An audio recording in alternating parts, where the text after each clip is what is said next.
Apa urusan lagi kita doa Bapak? Saya bilang, coba kamu doa Bapak. Bapak kami yang di sorga, dikuduskan namamu. Sampai kita akhir. Ampunilah kami, sama seperti kami mengampuni orang yang bersalah kepada kami. Nah, stop. Saya bilang stop di situ.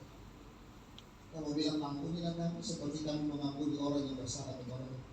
Kalau kamu tidak mengampuni orang, stop dengan doa. Doa itu percuma. Doa itu tidak dijawab. Doa itu tidak dijawab. Kalau itu tidak diampuni Tuhan, berkat yang kau minta untuk hari ini juga tidak. Dilepaskan daripada yang jahat juga tidak. Kenapa? Kalau engkau hidup di dalam tidak mengampuni, saudara tidak usah undang roh jahat. Saudara tidak usah undang pencobaan. Dia datang sendiri. Datang sendiri. Saya masih kasih analogi itu dari mana? Kami di rumah tikus banyak. Ada juga di sini yang tikus banyak. Tapi di rumah tikus banyak. Bukan cuma banyak, besar-besar. Jadi kalau tikus lewat, kucing hanya begitu. Kucing bergerak juga tidak. Kenapa? Karena tikus dengan kucing hampir sama besar. Jadi begitu tikus lewat, kucing juga hanya halus. Saling mengerti mereka. Jadi kucing duduk tenang, terpelihara, dan tikus penuh damai sejahtera. Tikus penuh damai sejahtera. Saya coba juga begitu karena korban Facebook itu perangkap tikus yang ini bisa beli satu dapat 4. Biasanya itu mama begitu kalau ada diskon yang begitu promo cepat besar. Datang karena tahu ini bukan bagaimana saya begitu pasang pertama saya penjara yang kena 2. Begitu saya sentuh, saya penjara kena 2. Gara-gara kayak jari suka naik di virus. Simpan itu barang di situ. Kami pakai racun tikus. Racun tikus lebih cepat. Begitu malam sebar pagi itu racun tikus habis. Tikus tidak nongol juga. Tapi waktu tikus mau mati, dia masuk di celah-celah. Kan bikin repot itu. Nah kalau yang rumah yang tembok tidak apa-apa. Di bagian dapur itu ada bagian yang halal. Dia masuk di bagian halal-halal itu. Pasti di dalam. Nah kalau kita masuk ke dapur, masuk ke garasi, bau tidak enak. Bau tidak enak. Bau bangkai. Apa yang saya buat saudara? Ambil itu pengharum ruangan saya. Itu sampai habis 1 botol. Saudara tahu? Wangi, tapi sebentar. Begitu angin tiup dari ruang tamu sampai ke belakang, kembali itu bau bangkai muncul. Maka kita mesti bongkar itu halal untuk cari dia mati di mana mas kedua. Kenapa? Kalau sepanjang itu bangkai tidak dikasih keluar, bau busuk itu tetap. Dendam, kemarahan sepanjang tidak dikeluarkan, baunya begitu. Saudara boleh tutup pengharum ruangan, saudara boleh tutup dengan aktivis pelayanan, saudara boleh tutup dengan ke gereja, saudara boleh tutup dengan perkataan salam, apa kabar Tuhan berkati, apa kabar luar biasa, itu hanya sebentar. Pencitraan tidak tahan lama. Karakter aslimu keluar, capek. Sudah pencitraan salam, apa kabar, tapi kalau terus-terus lihat dia, kenapa? Marahnya masih ada. Nah cara kasih keluar tikus itu seperti apa? Cari tahu dia ada di mana itu seperti apa. Saya cuma lihat begini sudah. Kan tidak mungkin satu dapur itu kita bongkar dari dinding semua. Iya tahu? Kita mesti tahu ini tikus mati di mana. Saudara cara cari tahu gampang. Kalau lalat hijau kumpul di satu celah, terbang di sekitar situ. Dia ada di sini. Bongkar sudah ada di situ. Pasti ada di sini. Dengar baik-baik. Kalau ini hati belum beres, kemarahan masih ada. Kita mungkin boleh berkata prinsip, saya suami kita ini kan anak Tuhan, saya kan pelayan Tuhan. Masa begitu saja kita ini terus. Tapi kalau mau duduk sama-sama dia biasa kalau saya ampuni, tapi kalian dia mau betul mau undang, hati-hati, itu ada tanda-tanda. Kalau itu orang diberkati Tuhan dan saudara tidak suka lihat itu tanda-tanda. Dengar baik-baik. Karena ada orang suka lihat orang susah, tapi susah lihat orang senang.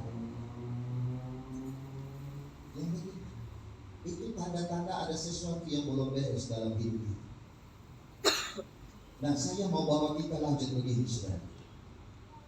Waktu jalan terus. 2 Korintus 2 ayat 10 sampai 11. 2 Korintus 2 ayat 10 sampai 11. Sebab barang siapa yang kamu ampuni kesalahannya, aku mengampuninya juga. Sebab jika aku mengampuni, seandainya ada yang harus kuampuni, maka hal itu kubuat oleh karena kamu di hadapan Kristus. Lanjut. Supaya iblis jangan beroleh keuntungan atas kita, sebab kita tahu apa maksud. Kalau kita tidak mengampuni, siapa yang dapat untung, saudara? Iblis. Karena ada yang begitu. Banyak kali kita pikir kalau kita ingat orang pun salah, kita ingat dia punya kejelekan, kita ingat bagaimana dia bikin saya sakit hati, dan iblis sering kasih rasa puas palsu. Kita pikir kita tetap jaga sayang itu perasaan kita tidak buang, hati-hati. Iblis yang dapat keuntungan. Nah, saya mau tutup dengan ini, saudara.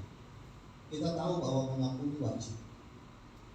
Kita tahu bahwa kalau kita tidak mengampuni, kita yang rugi. Tapi kenapa orang sulit mengampuni? Kenapa orang sulit mengampuni? Ada yang tahu? Dari pagi saya sudah sampaikan. Sebenarnya begini, saudara. Yang pertama saya dapat, orang yang sulit mengampuni tidak sadar. Tidak sadar bahwa semua orang itu tidak ada yang bebas dari sini.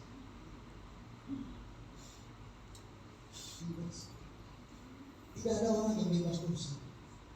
Tidak ada orang bebas salah. Dalam satu rumah tangga, awalnya mungkin satu salah, satu benar. Istri mungkin bilang begini, bapak laki macam satu laki itu dia tumbang tangan, tumbang kaki itu bisa berkobar. Bapak satu istri itu, kita sudah orang tua, setiap tunggu satu hari orang tua sama. Awal mungkin begitu. Tapi kalau itu pertengkaran terus bolak-balik, awalnya mungkin satu benar, satu. Tapi kalau lewat dari satu hari itu tidak ada lagi yang berguna. Semua ada bagian salah.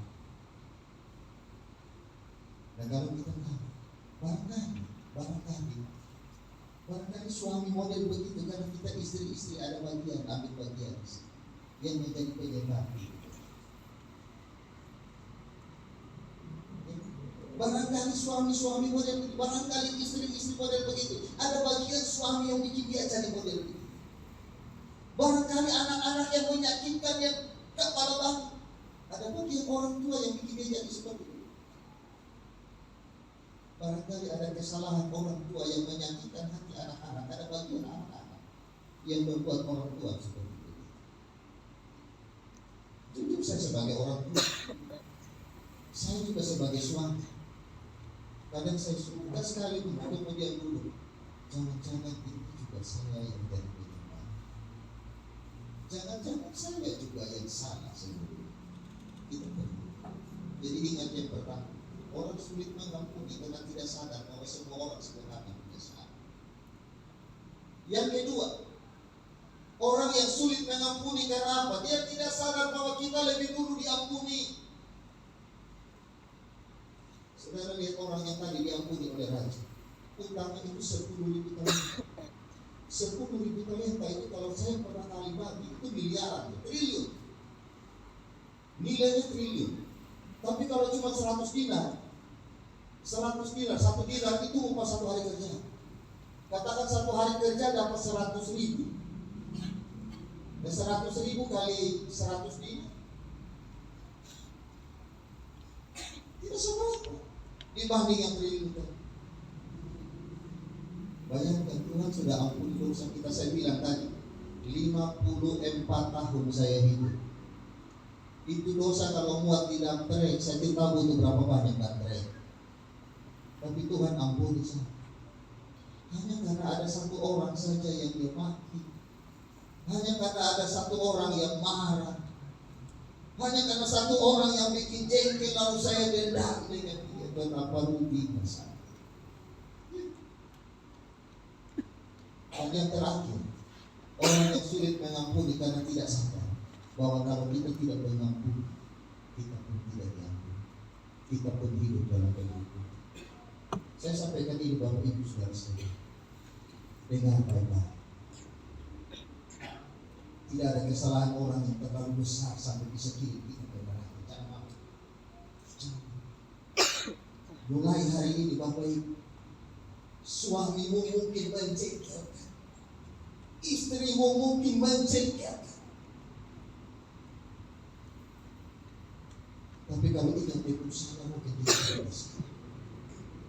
Itu kalau suami istri ada pengusaha yang tanya sama saya. Tapi Bapak yang bicara soal pengampunan, saya kena tipu ratusan juta. Apa saya harus ampun? Ya ampun.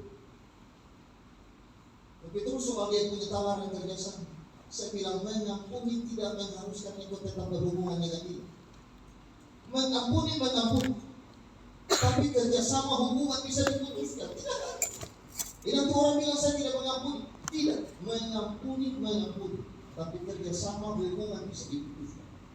Tapi ini hanya berlaku buat hubungan kerja. Hubungan suami istri tidak.